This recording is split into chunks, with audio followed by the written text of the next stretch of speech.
baby.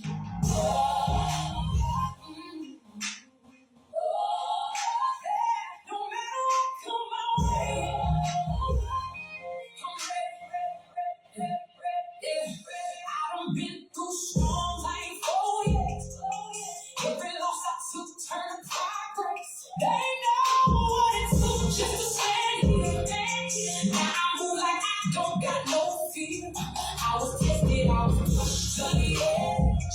Had to fight just to get where I'm at.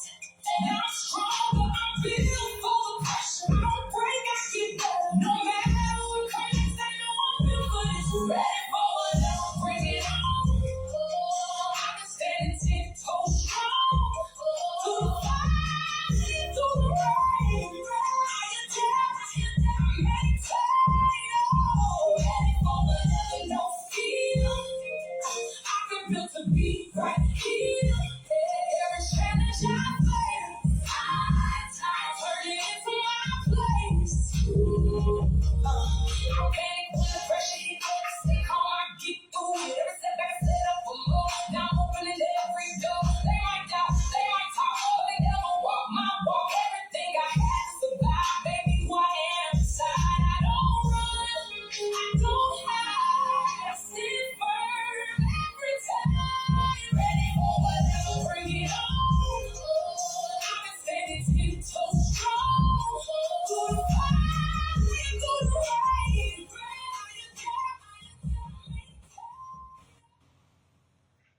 Hey everybody. Hey y'all. Welcome to Loving Like Jesus While Growing with God. I'm Jessica Robertson, my co-host. This is Rebecca Kilgore. We hope you are having a great night. So we're going to just take a moment and we're going to talk about how this all came about. So about a year and a half ago, I started writing about my life. And Brent said, why don't you start videoing? So I did, and I've done this a few times, and stopped.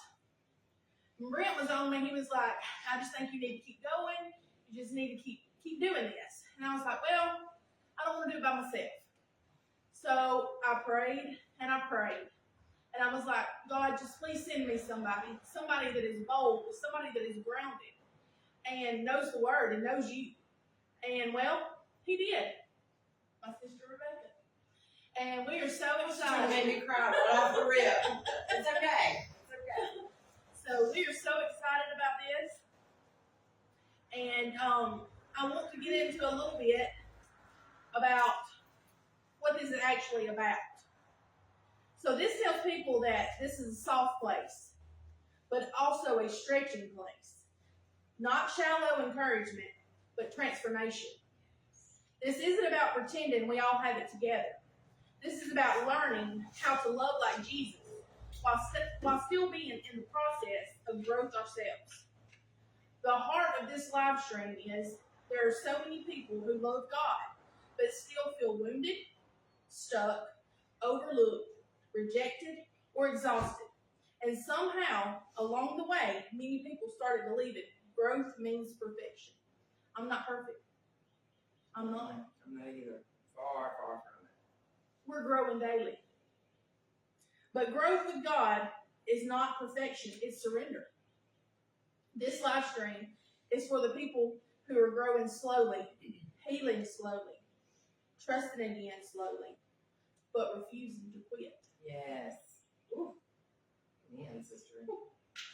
So we're going to get into our testimonies. We're going to tell a little bit about ourselves and how we got here, what we come from, and where we're at now.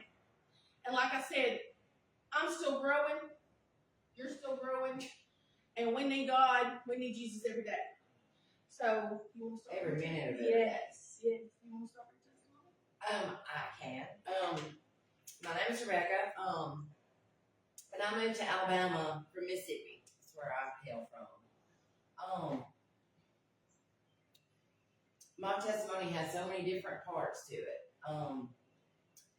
But right now I just want to highlight how I got right here at this moment. About 2.5 years ago, I went to New Life Fellowship, to Lifehouse, to the rehab. And when I stepped in that door, my life completely changed because I was able to give my whole self to the Lord. I wanted everything about me to change because I couldn't stand myself. I mean, that's just the way it was. I had heard the Lord tell me that I needed to make a choice. You know, I was trying to ride the fence. I was praying, but I was still in my mess. And he'll hear your cries for a little while, but at some point, if you're crying to him, that means you're willing to give up something for him, you know. And so I went to New Life and laid everything down, and he met me there. You know, I'd grown up in church.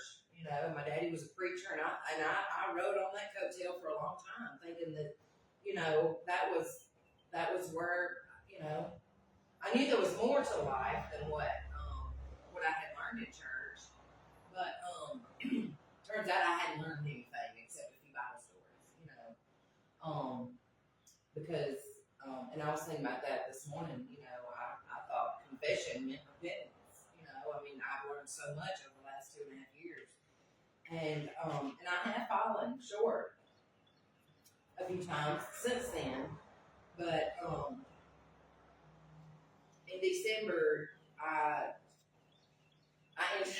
this is sort of a, you know, I have to laugh about things, or you know, I can't get by the day, but you know, I woke up one morning, I was, you know, messing up, but I woke up one morning and it looked like that the Crimson Chin and the Professor had a baby. I mean, I just had this huge infection in my face, and I knew that it was from doing drugs. There was no question about it.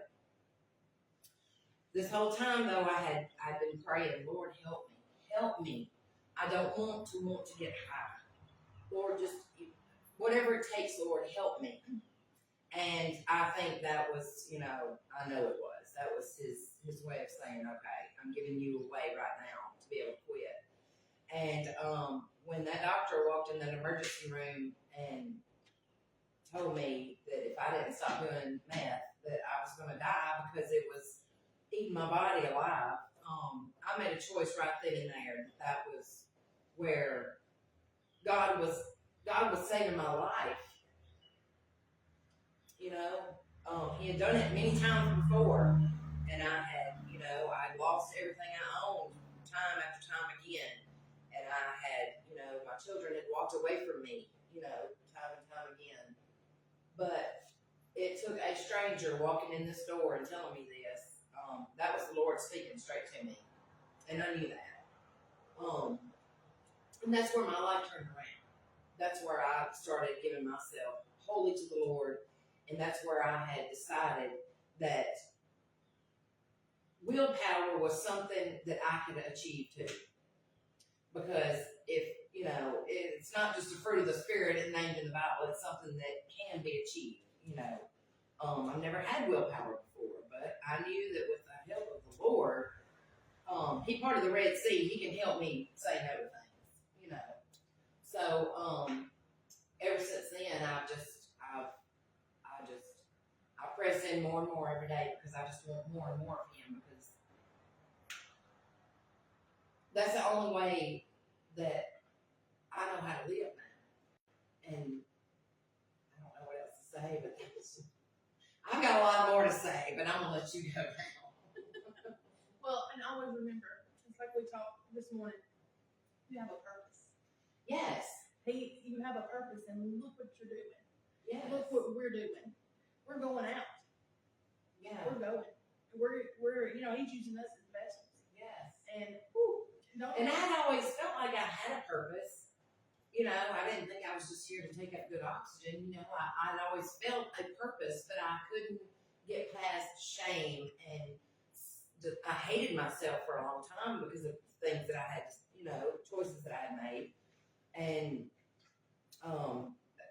talk about low self-esteem, I had no self-esteem, you know, and I had to learn who I was in Christ instead of what the enemy had